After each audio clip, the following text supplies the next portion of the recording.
How close are you to reaching your financial goals? Do you know how many years, days, months? I often, when I think about financial goals, I'm constantly haunted or reminded of the quote from James Clear's Atomic Habits. And he says, "You do not rise to the level of your goals. You fall to the level of your systems." And when I think about goals and I think about financial goals and what we're trying to do, we're trying to retire at early, or we're trying to build a safety net, or we're trying to, make sure that we don't have to worry about money. We want to be financially free. We need a system, and we need a system for our financial goals. And I want you to take a moment right now and I want you to think about your system. Can you see it? Can you draw it? Could you share it with someone else, like a loved one or a friend? Does it make sense to them? Now, ask yourself this: is it built to sustain itself? Because I think that's what we're after when we're thinking about financial freedom, right? Is it built to sustain itself? And we believe every sustainable system, financial plans, structures should be built using a flywheel model. We talked about flywheels a number of episodes ago, probably a couple of years ago when we first started this podcast, when it was called actually the Invested Teacher podcast. But the flywheel strategy we first learned from Jim Collins's book, Good to Great. And it refers to a business approach that focuses on building and harnessing momentum to drive sustained growth and success. And I often think about it when I think about financial goals. And we're going to share our financial flywheel system with you in just a moment, because it is essential to have a financial flywheel so that you know where you're going and you know when you hit it. But the flywheel metaphor comes from, this image of heavy mechanical wheel that takes significant effort to set in motion. However, once the wheel starts rotating, it rotates and builds momentum, making it easier to keep making it easier to keep it spinning and less effort over time. As you push that wheel, it gets easier and easier. And finally, the wheel is spinning without very much effort at all. And that's what we want in our financial systems. That's what we want in our financial planning, is that we've built this system and the system is moving without a lot of effort to work on. But it's moving in the right ways, and it's spinning so fast that it will actually strengthen our financial position and hit the goals when we want. So when we think about goals, we have to immediately think, what's my flywheel, right? So we want you to think about that. Like, think about goals, flywheel. Goals, flywheel has to be synonymous when we think about those two things. So there's some key parts of a flywheel. We have to identify key drivers. Like what drives the work that we're doing? What drives, say, my financial position? I like to think about inputs. I think about inputs and outputs, like the wheel moving, and the goals are the output. But don't focus on outputs. Focus on the inputs. What are the key drivers that we can put in? Is it consistently focusing on inputting and putting money into an account? Or I'm going to look at, 10 real estate deals each month. Like, think about the inputs that help drive the machine. Once you have some inputs, you got to think about building that flywheel. Like, which pieces go together? How does one piece flow into the next? Because what you need in order for you to create momentum, each component of your flywheel, because it's made up of components, has to push the next component of the flywheel. Otherwise, you do not have a sustainable model. You don't have this compounding machine that's going to grow for you over time, because it has to do that. It has to maintain consistency. So when you think about, here's a famous flywheel, like Amazon. The flywheel for Amazon basically is, if you think about where they are now, like, this is maybe not the flywheel they started with, but where they are now is like Amazon's name brand is exceptional, right? So Amazon itself starts the name of saying being on the platform is part of the start of the flywheel, because what it does is it encourages and demands a low cost structure for products. We're going to sell it at a low cost, which will drive prices lower, which then drives customer experience. So thinking about the flywheel, like, there's arrows here, like one drives the next piece. Like, Amazon's name brand drives the lower cost structure, which drives lower prices for products, which then drives a better customer experience for customers, because they're flocking to this, which is traffic, right? So the customer experience, a better customer experience, drives traffic to the site. we can use the fact that traffic on the site can help sellers on the site go, hey, there's a lot of traffic on the site. I want my product to be on the site, which then spirals into selection, right? We have better selection because we've driven traffic, the customers to traffic to sellers have been, are choosing Amazon. And then now we have more selection. And then that drives a better customer experience. And then that drives traffic. And then that drives more sellers to the platform. And then that drives better selection and so on. You can see that each component of the flywheel drives the next component. That's a flywheel effect. That's what you want in your business. If you don't have a flywheel in terms of your business, but I often think about flywheels not only in just business, but I think about in personal side too. And that's partly why you need to have a flywheel effect for your financial situation. So in your business, do you have in your personal situation, your personal financial situations, do we have a flywheel? I'm going to share my screen. If you're over on YouTube right now, you can jump over there right now and you can have a look. But if you're on YouTube, you're going to see our flywheel for the Canadian Wealth Secrets business model. But also you're going to see the flywheel for our financial planning strategy. We're going to share that with you because it is essential to have a financial plan, and it has to be a flywheel approach. Otherwise, you're not compounding. So I'm going to zoom in here. So here is our flywheel for our in order of, like, this podcast itself is a component of the Canadian Wealth Secrets flywheel.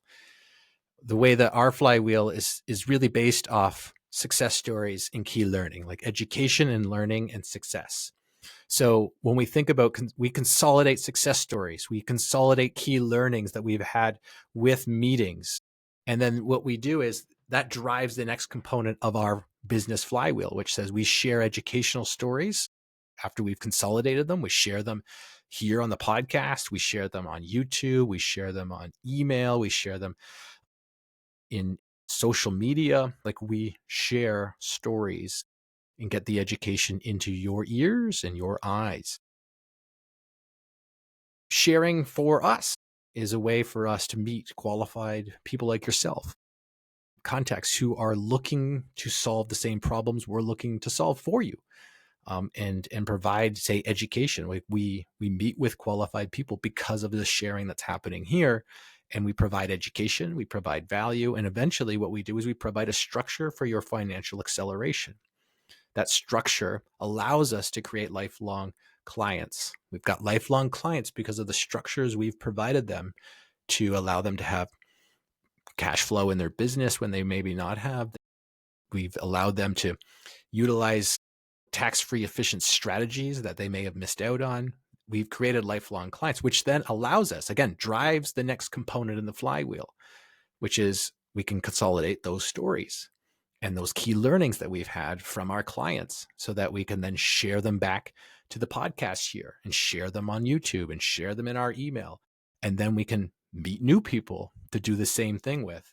And that drives this podcast is itself a component, but that drives what we're doing here at Canadian Wealth Secrets. Now, if you're still watching over on YouTube, there's a spin-off here that is the financial component that we want to share with you. This is our financial plan. We do this personally, but we also do this inside the corporation, inside the business. So we want to have, say, that flywheel effect happening to grow our assets, grow our income, so that we don't have to have rely on, say, the machine to keep building it. Once one flywheel is moving very quickly and moving with momentum, it adds to the second flywheel. And when the second flywheel is moving, we could even turn the first flywheel off and the second flywheel keeps moving. So if you think about, because we do the first flywheel here, we provide the financial acceleration, we earn business income. That business income moves to the next structure. Every time we get a dollar, that dollar goes into what we call our pass-through structure. Our pass-through structure, if you listen to many episodes before, is our high cash value whole life insurance policy. We call this our financial ground floor. In a previous episode, I think it was an episode right before this, we talk about why we choose that structure. There isn't another structure that allows us to have the safety and the growth balance that we're looking for. It allows us to have liquidity when we need it for the next stage in the flywheel. and it allows us to have flexibility for that next stage in the flywheel. If you haven't listened to why, say, we choose the high cash value insurance policy for this financial ground floor, then go back and listen to the previous episode, or go listen to a couple episodes backwards.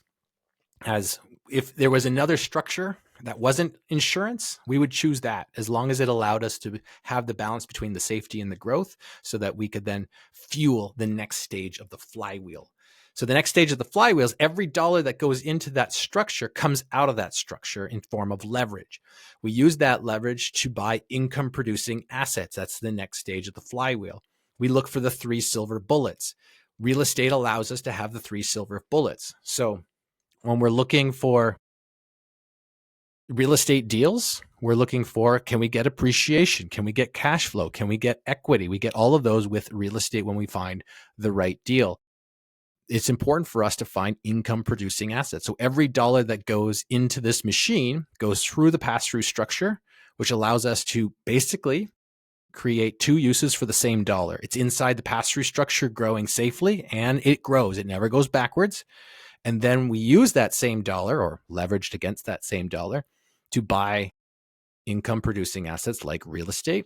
But we also split that between real estate and equities. We have an ETF strategy that's risk managed, provides some cash flow and some appreciation in the form of the stocks going up or the ETFs going up in value over time. So that's that next stage of the flywheel.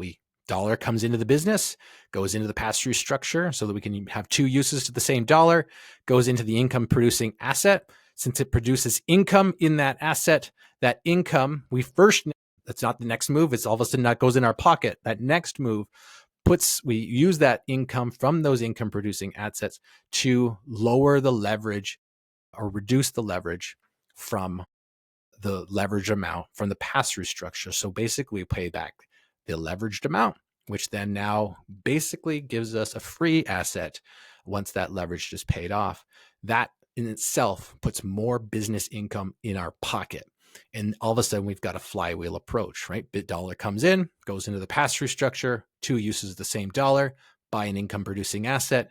That income producing asset, use the income to reduce the leverage. The extra income goes into your pocket in the form of business income, and boom, you can then put it into the pass-through structure and then buy another income producing asset, and so on and so on and so on. That is our flywheel. That's our flywheel on our personal side too, because once business income comes to the personal side, we put it into a pass-through structure, which then we can buy other assets on the personal side and then pay off those leveraged amounts to then puts more money in our pocket. That's our flywheel approach. Flywheel approaches are the key for velocity of money. Well, the velocity of money is defined at the speed at which money flows or is exchanged in an economy.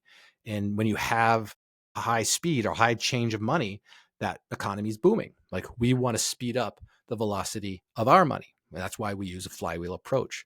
It's an exponential growth approach. It's a compounding approach. It's also, it speeds up the value of our money. So we're going to end here because I want you to think about, we started with like your financial goals. Like, what are your financial goals? Do we have our financial goals? But then we quickly turned our attention to saying, what's our system? Because we don't rise to our goals, we fall to our systems. Do we have a system in place that will help catch us when we fall? Do we have a flywheel approach system? Do we have a sustainable system? So when we think about when you think about your financial goals, I want you to think about your flywheel. Do you have a flywheel? I want you to define your flywheel. Draw it out. Grab a piece of paper. Draw that flywheel. Share the flywheel with, say, your people, your friends, your family members. But then, most importantly, is follow the flywheel. Focus on the inputs. What are the inputs that drive the flywheel? And just focus on those. Don't worry so much about the outputs, because, I think there's a famous quote from a football coach that says, focus on every play, every down, and the score will take care of itself. Don't worry about the score. Focus on that specific play that specific down and don't worry about the score, because the score will take care of itself. Focus on the inputs that move the flywheel, and the score will take care of itself. I'd love to see your flywheel. Share with us. Take care.